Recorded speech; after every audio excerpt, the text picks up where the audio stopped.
républicaine, nous évoluons dans un cadre consensuel. Nous avons toujours pris nos décisions de façon consensuelle. Mais il peut se trouver que nous prenons une décision et qu'un des membres de l'opposition républicaine ne se reconnaisse pas et ne veuille pas adhérer à ce consensus et décide de s'en distinguer. M. Fabien Molo a décidé de se distinguer parce qu'il posait un problème.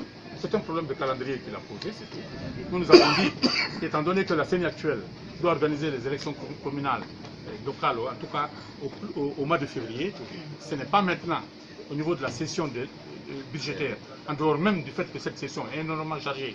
Ce n'est pas au moment où on doit examiner la loi de finances, en même temps examiner des documents aussi importants que le code civil et que le code électoral, qu'on peut examiner en même temps la loi sur la CENI, d'autant que si on examine cette loi à cette session budgétaire et que la loi soit adoptée, on est obligé donc qu'elle entre en vigueur. Et si elle rentre en vigueur, cela voudra dire qu'il faudra changer de CENI à 1 ou 2 mois des élections locales.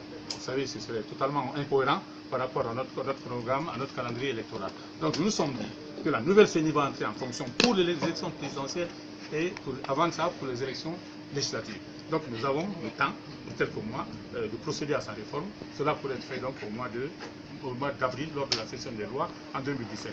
Il se trouve que M. Fayamine Molo est souhaité que cette loi soit révisée au cours de cette session budgétaire, qui s'est déjà ouverte. Alors, on a dit que ça poserait un problème de cohésion avec le calendrier électoral. Parce qu'une fois que la loi est adoptée, il faudra réformer la CENI. On a des élections en février, ce serait extrêmement compliqué. Donc il a estimé qu'il ne pouvait pas s'engager sur cette voie, puisqu'un consensus s'était dégagé, semble-t-il, hier, au niveau du réunion de l'opposition, et qu'il faudrait d'abord qu'il prenne la tâche des autres leaders de l'opposition qui n'étaient pas représentés dans la salle, avant de pouvoir donc s'associer éventuellement à ce consensus que je viens de vous décrire. Merci.